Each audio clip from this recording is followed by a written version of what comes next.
Hello, good morning, students. Today in 12th class physics, we are continuing with the chapter magnetism. हम लोगों ने पिछली class में bar magnet as an equivalent solenoid ये किया था और फिर अभी हम लोगों ने इसमें मैग्नेटिक फील्ड लाइंस के पैटर्न्स को स्टडी करके हम लोगों ने एक कंपैरिजन किया था किसका, सोलेनॉइड का और बार मैग्नेट का। तो और अभी हम लोगों ने देखा था इन many respects a bar magnet can be considered as a solenoid or a solenoid can be considered as a bar magnet है। अब हम लोग इसमें क्या करने वाले हैं, अब हम लोग आज magnetic field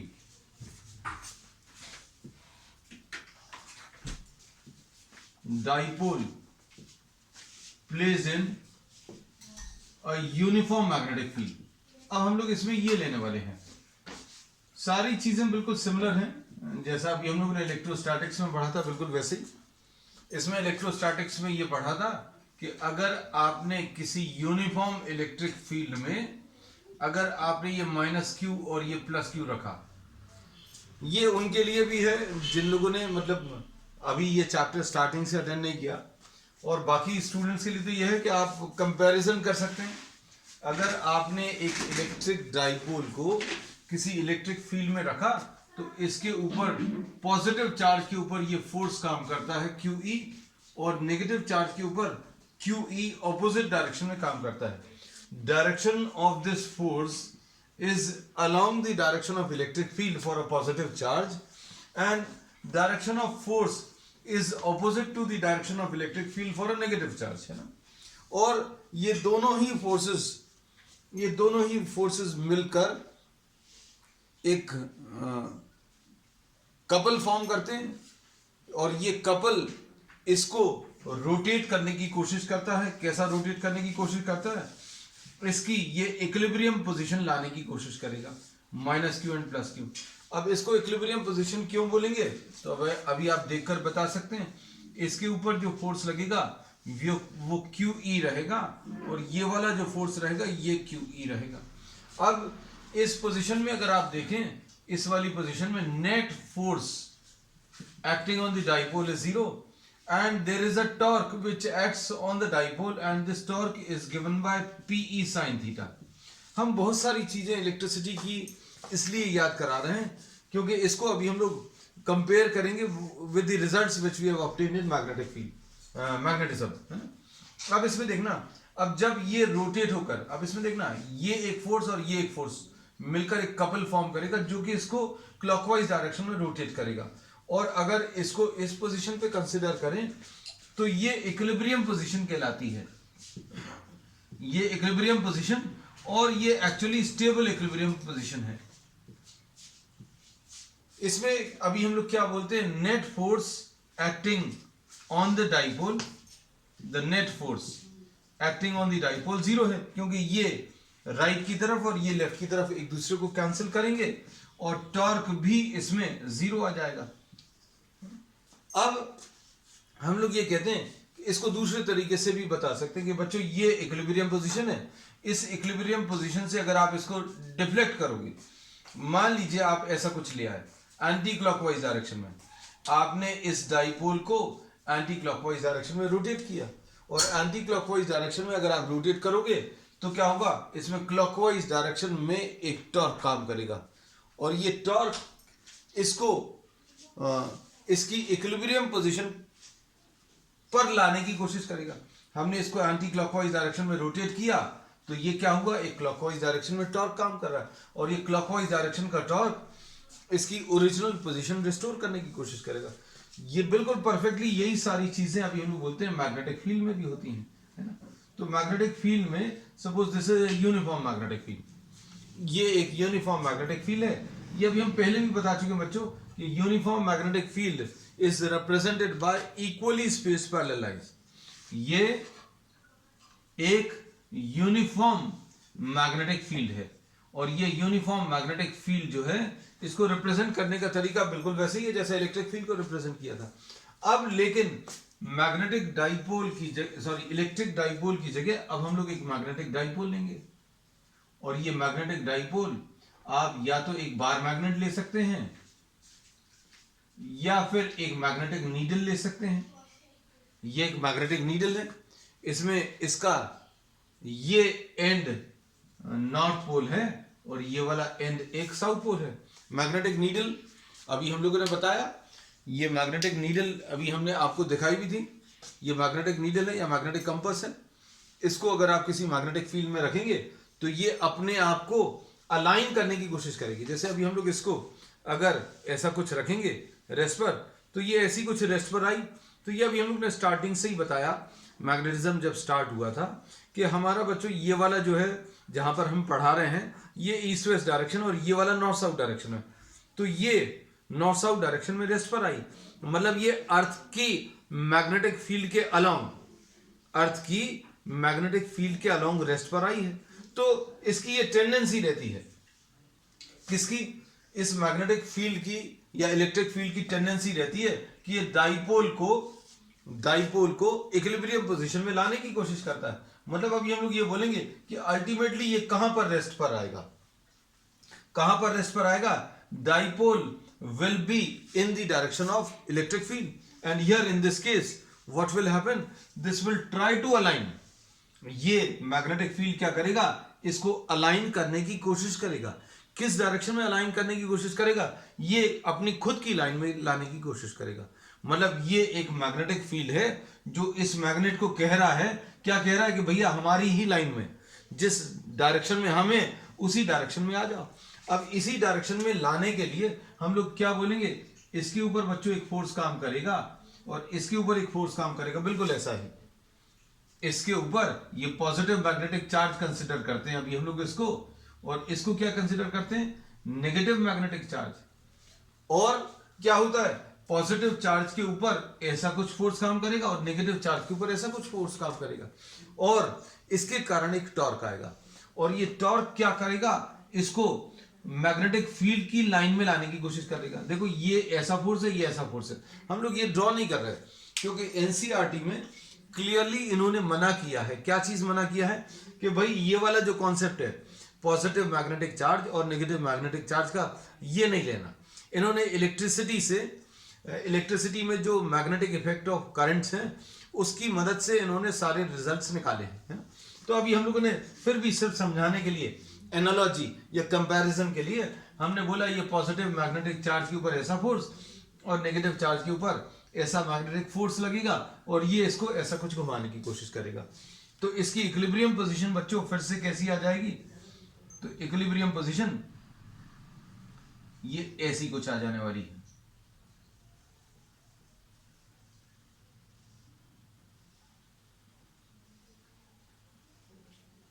this will be the equilibrium position of the magnet. ये ऐसा कुछ रेस्ट पर आ जाएगी, ये इसका नॉर्थ पोल आ जाएगा, ये इसका साउथ पोल आ जाएगा। तो ये इक्विलिब्रियम पोजीशन है। तो इसको भी अभी हम लोग ऐसा कह सकते हैं, क्या कह सकते हैं कि आपने इसको अगर इसकी इक्विलिब्रियम पोजीशन से डिस्टर्ब किया तो क्या होगा, एक रिस्टोरिंग टॉर्क काम करेगा और ये रिस्टोरिंग टॉर्क इसको वापस इसकी ओरिजिनल पोजीशन लाने की कोशिश करेगा। सो whenever a magnetic dipole is placed in a magnetic field, कभी भी कोई मैग्नेटिक डाइपोल या कोई मैग्नेट अगर किसी मैग्नेटिक फील्ड में रखा है तो उसके ऊपर एक टॉर्क काम करता है और टॉर्क की वैल्यू बिल्कुल वैसी ही रहती है। टॉर्क की वैल्यू PE sin थीटा बोला था हम लोगों ने इलेक्ट्रिसिटी में, तो यहां पर क्या आया था, torque is equal to MB sin theta. P की जगह M आ गया, इलेक्ट्रिक फील्ड की जगह मैग्नेटिक फील्ड आ गया, थीटा बिल्कुल वैसे ही है। तो अब हम लोग इसमें ये कहते हैं बच्चों, M जो है this is the magnetic dipole moment. M क्या है, मैग्नेटिक डाइपोल मोमेंट है। B क्या है, B is the uniform magnetic field. B क्या है इसमें, यूनिफॉर्म मैग्नेटिक फील्ड। अब सुनना, इसमें क्या कर सकते हैं, अब इसमें जैसे ही आपने इस मैग्नेट को इसकी इक्विलिब्रियम पोजीशन से डिस्टर्ब किया तो क्या होगा, एक रिस्टोरिंग टॉर्क काम करेगा और ये रिस्टोरिंग टॉर्क क्या आ जाएगा बच्चों, रिस्टोरिंग टॉर्क की वैल्यू MB sin थीटा आएगी, है ना। और इस रिस्टोरिंग टॉर्क के कारण ये एक्सेलरेट करेगा, क्योंकि ये सारी चीजें अभी आपको रोटेशन में अभी हम लोगों ने पढ़ी हुई हैं कि बच्चों जैसे फोर्स लगाने पर, फोर्स अगर आप अप्लाई करते हैं, फोर्स अप्लाई करेंगे तो क्या आएगा, एक्सेलरेशन आएगा, है ना।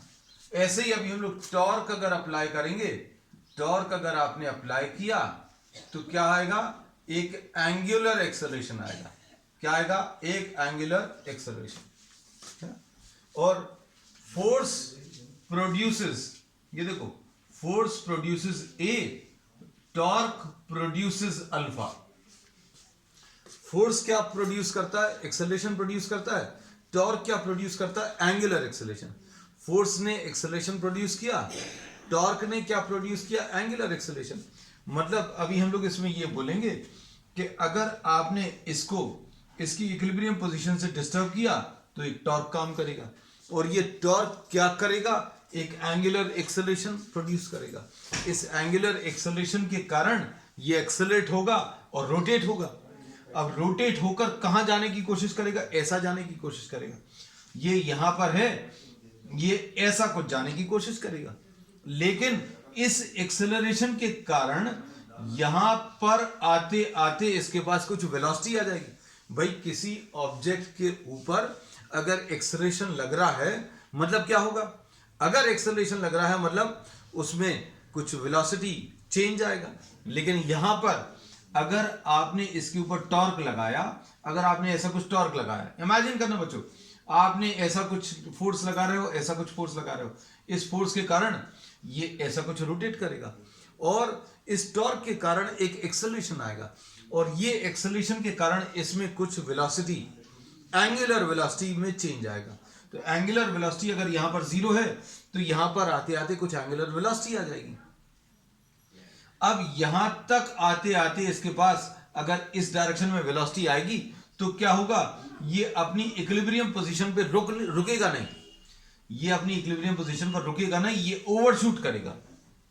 मतलब इसमें टॉर्क लगा, टॉर्क के कारण एक्सेलरेशन, और टॉर्क के कारण एक्सेलरेशन मतलब ये घूमेगा, और घूमकर यहां तक आते आते वेलोसिटी के कारण ये यहां पर रुकेगा नहीं, ये आगे बढ़ जाएगा। क्या होगा, अब ऐसा नहीं रुकेगा, अब ये ऐसा कुछ आ जाएगा।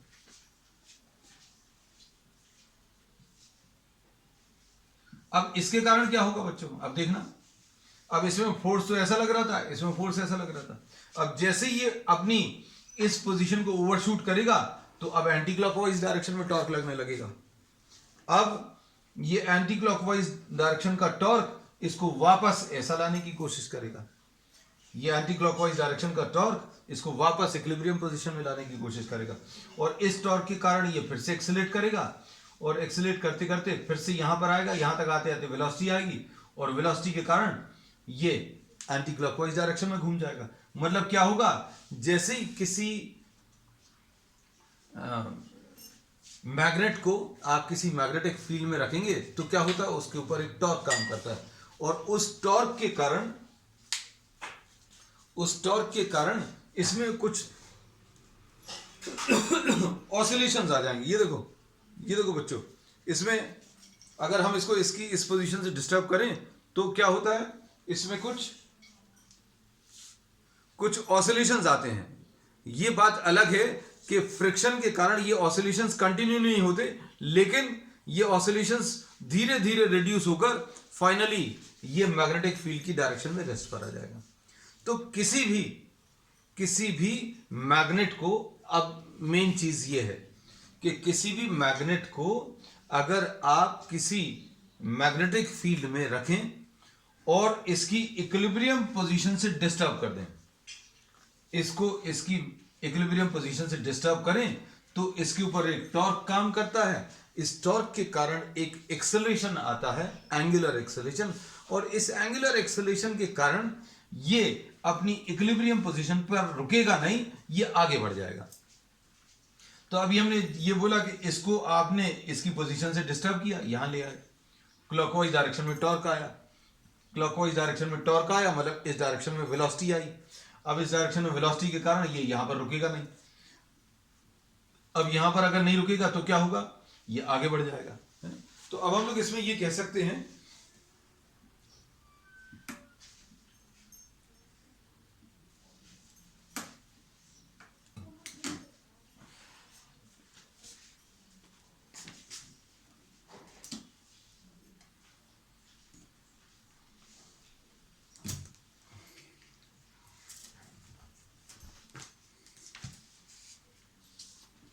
अब इसमें अभी हम लोगों ने ये बोला कि ये ऑसिलेशंस परफॉर्म करेगा, और ये ऑसिलेशंस के कारण,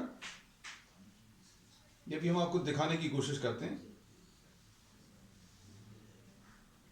देखो इस जगह पर कौन सी मैग्नेटिक फील्ड काम कर रही है? अर्थ की मैग्नेटिक फील्ड काम कर रही है ना। अब अर्थ की मैग्नेटिक फील्ड में अगर आप किसी मैग्नेट को रखोगे तो क्या होगा? उसके ऊपर एक टॉर्क काम करेगा। अब देखो ये क्लियरली आपको ऑसिलेशंस दिखेंगे। ये देखो हम लोगों ने बोला ये एक बार मैग्नेट है, इस बार मैग्नेट को अभी हम लोगों ने किस में रखा? अर्थ की मैग्नेटिक फील्ड में रखा। ये ऐसी कुछ रेस्ट पर है। अब आप इसको इस डायरेक्शन से डिस्टर्ब कर दो, डिस्टर्ब कर दिया इक्विलिब्रियम पोजीशन से, तो ये देखो ये ऑसिलेशंस अभी आप क्लियरली देख सकते हैं। तो यही चीज अभी हम लोग बोल रहे हैं कि किसी मैग्नेट को अगर आप किसी मैग्नेटिक फील्ड में रखेंगे, इसको ऐसे ही रखेंगे तो कुछ नहीं होगा, लेकिन अगर आप इसको इसकी इक्विलिब्रियम पोजीशन से डिस्टर्ब करोगे तो क्या होगा? ये जो मैग्नेटिक फील्ड है ये एक टॉर्क लगाएगी। अब देखो मैग्नेटिक फील्ड ऐसी है और ये अभी मैग्नेट को अभी हमने ऐसा रख दिया। अब क्या होगा? मैग्नेटिक फील्ड जो है इसको ऐसा लाने की कोशिश करेगी। देखो पहला मूवमेंट इसका कैसा आएगा जैसे ही छोड़ेंगे तो ये देखो ये इधर की तरफ रोटेट किया और फाइनली ये ऑसिलेशंस परफॉर्म करने लगे। ठीक है, तो अब ये चीज समझ में आनी चाहिए कि किसी मैग्नेट को अगर किसी मैग्नेटिक फील्ड में रखेंगे और इसकी इक्विलिब्रियम पोजीशन से डिस्टर्ब करेंगे तो टॉर्क लगेगा, और टॉर्क के कारण एक्सेलरेशन आएगा, एक्सेलरेशन के कारण वेलोसिटी बढ़ेगी, और वेलोसिटी के कारण क्या होगा? ये अपनी इक्विलिब्रियम पोजीशन पर रुकेगा नहीं, ये उस इक्विलिब्रियम पोजीशन को शूट करेगा, आगे बढ़ जाएगा, है ना। तो अब इसमें देखो हम लोगों ने यही दिखाया। ये देखो अगर ये ऐसा कुछ रेस्ट पर है, देखो तो इसको कुछ नहीं हो रहा, लेकिन अगर आप इसको इसकी इस जगह से डिस्टर्ब करोगे, अगर आप इसको इसकी इस जगह से डिस्टर्ब करोगे तो क्या होगा? यहां पर ले आए तो इक्विलिब्रियम पोजीशन पर लाने की कोशिश करेगा, ये मैग्नेटिक फील्ड इसको ऐसा लाने की कोशिश करेगी, लेकिन जो वेलोसिटी ये अटेन कर लेगा तो यहां पर ये रुकेगा नहीं, ये आगे बढ़ जाएगा। देखो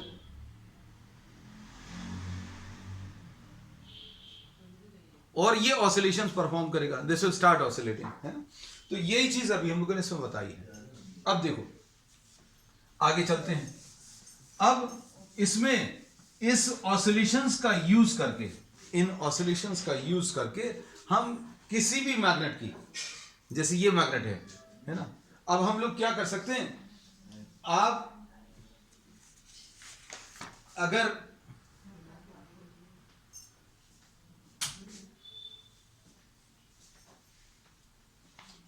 आप मैग्नेटिक फील्ड इस जगह पर निकालना चाहते हैं तो इस मैग्नेटिक फील्ड को निकालने के लिए आप इसी कॉन्सेप्ट का यूज कर सकते हैं। कैसे? देखो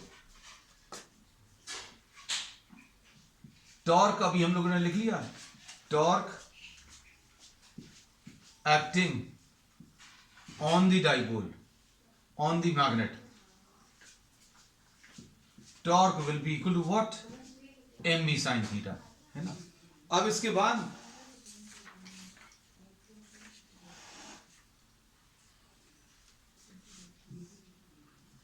for the equilibrium position,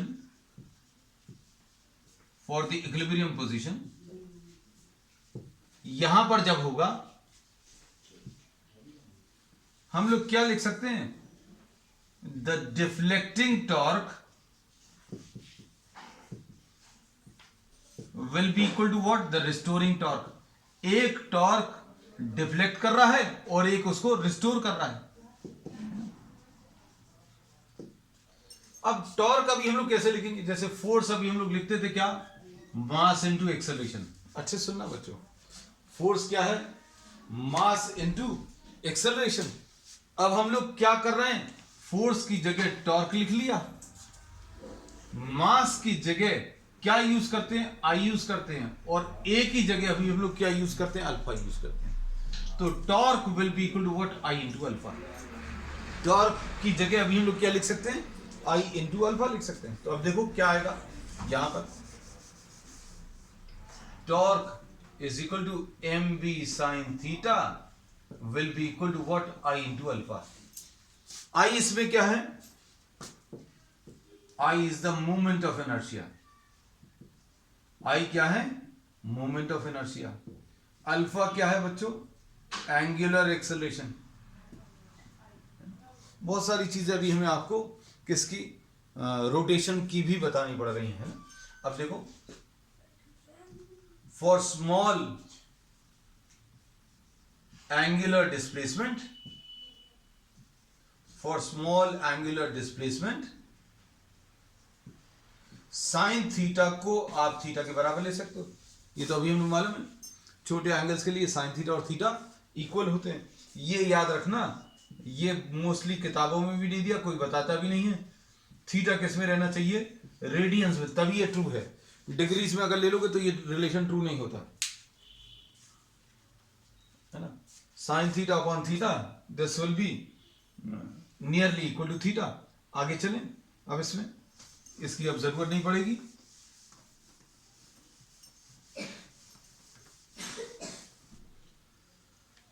तो क्या लिख लोगे इसको? M B sine theta is equal to I into alpha था। ये टॉर्क का रिलेशन है, ये भी टॉर्क का रिलेशन है। इसमें इसको अभी हम लोगों ने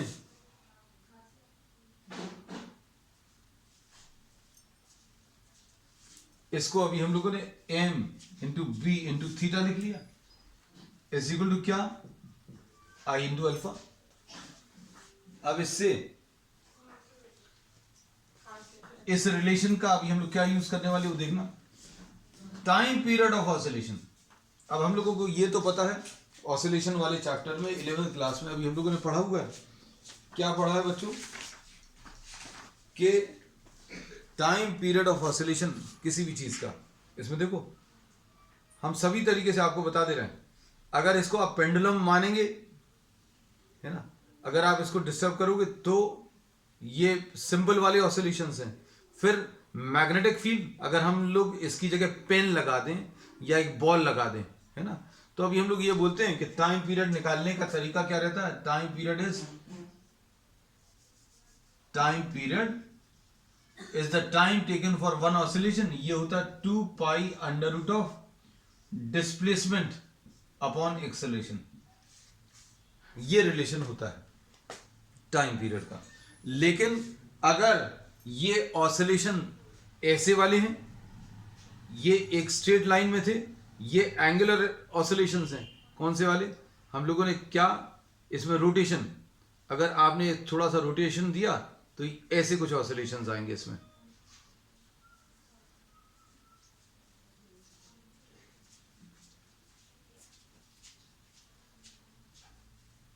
ये वाले ऑसिलेशन। तो इन ऑसिलेशंस का टाइम पीरियड अगर आपको निकालना है तो कैसे निकालोगे? 2 pi under root of displacement की जगह एंगुलर डिस्प्लेसमेंट आएगा और एक्सेलरेशन की जगह एंगुलर एक्सेलरेशन आएगा। बस यही एक चेंज है। अब देखना, t इज इक्वल टू, अच्छे समझना बच्चों, ये टॉपिक जो है एनसीईआरटी में बहुत ज्यादा अच्छे से नहीं दिया, बहुत ज्यादा कुछ बताया नहीं है। अब एंगुलर डिस्प्लेसमेंट कितना है बच्चों? थीटा। एंगुलर डिस्प्लेसमेंट किसको बोला है अभी हम लोगों ने? ये इक्विलिब्रियम पोजीशन से, इस इक्विलिब्रियम पोजीशन से अभी हम लोगों ने इसको कितना डिस्टर्ब किया, ये थीटा बोलेंगे।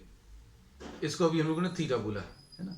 जितना अभी हम लोगों ने इसको इसकी पोजीशन से डिस्टर्ब किया, ये इक्विलिब्रियम पोजीशन है, इसको अभी हम लोग कितना डिस्टर्ब कर रहे हैं, ये थीटा। मतलब इस इक्विलिब्रियम पोजीशन से अभी हम लोगों ने, इस इक्विलिब्रियम पोजीशन से अभी हम लोगों ने इसको कितना डिस्टर्ब किया, इसको थीटा बोला।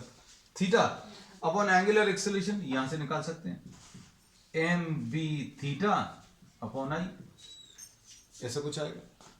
अब एंगुलर एक्सेलरेशन की value M B theta divided by I, इसमें ये थीटा और थीटा कैंसिल होगा, तो ये 2 pi under root of I upon M B, ऐसा कुछ आ जाएगा। So this is the relation for the time period. अब इसका क्या यूज कर सकते हैं? हेडिंग देखो बच्चों क्या थी, dipole placed in a uniform magnetic field. तो अगर किसी डाइपोल को किसी यूनिफॉर्म मैग्नेटिक फील्ड में रखें और उसको उसकी इक्विलिब्रियम पोजीशन से डिस्टर्ब करें, तो क्या होगा? वो कुछ ऑसिलेशंस परफॉर्म करेगा और उन ऑसिलेशंस का टाइम पीरियड अभी आप मेजर कर सकते हो बच्चों। ये जो ऑसिलेशंस आएंगे इनका टाइम पीरियड अभी आप मेजर कर सकते हो। एक ऑसिलेशन किसको बोलते हैं, यहां से चलकर यहां गया और यहां पर वापस आया, तो ये this will be what the time period, इसको अभी हम लोग टाइम पीरियड बोलते हैं, है ना। ये टाइम पीरियड अभी हम लोग मेजर कर सकते हैं।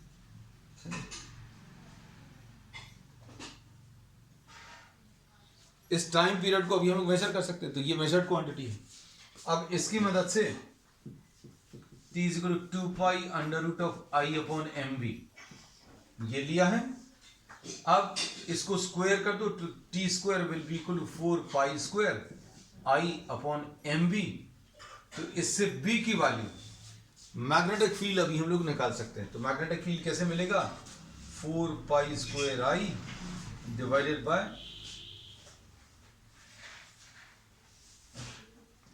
T square into M. अब इसके लिए किस किस चीज की जरूरत पड़ेगी, इसके लिए आपको आई की जरूरत पड़ेगी और इसके लिए टाइम पीरियड। तो आई तो अभी आप मेजर करके भी कैलकुलेट कर सकते हैं। आई किसी भी मैग्नेट का, रेक्टेंगुलर बार मैग्नेट का कैलकुलेट किया जा सकता है। और एम अगर उसका मैग्नेटिक डाइपोल मोमेंट मालूम है, एम जो है मैग्नेटिक डाइपोल मोमेंट मालूम है, तो मैग्नेटिक फील्ड के कैलकुलेशंस अभी हम लोग कर सकते हैं, है ना। तो बच्चों ये एक इंपॉर्टेंट टॉपिक था।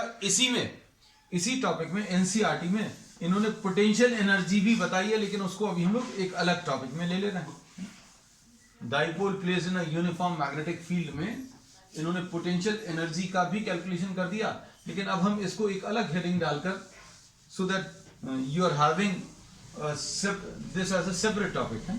क्योंकि कई बार आपका ये छूट जाता है, बच्चों को याद भी नहीं रहता है और फिर ये भी लगता है कि यार ये टॉपिक पता नहीं हुआ है कि नहीं। तो अब हम लोग इसमें ले रहे हैं potential energy, energy of a dipole. ये डाइपोल अगर अभी हम लोग बात कर रहे हैं तो magnetic dipole place in a uniform magnetic field. ठीक, तो ये कैलकुलेट कर सकते हैं कैसे,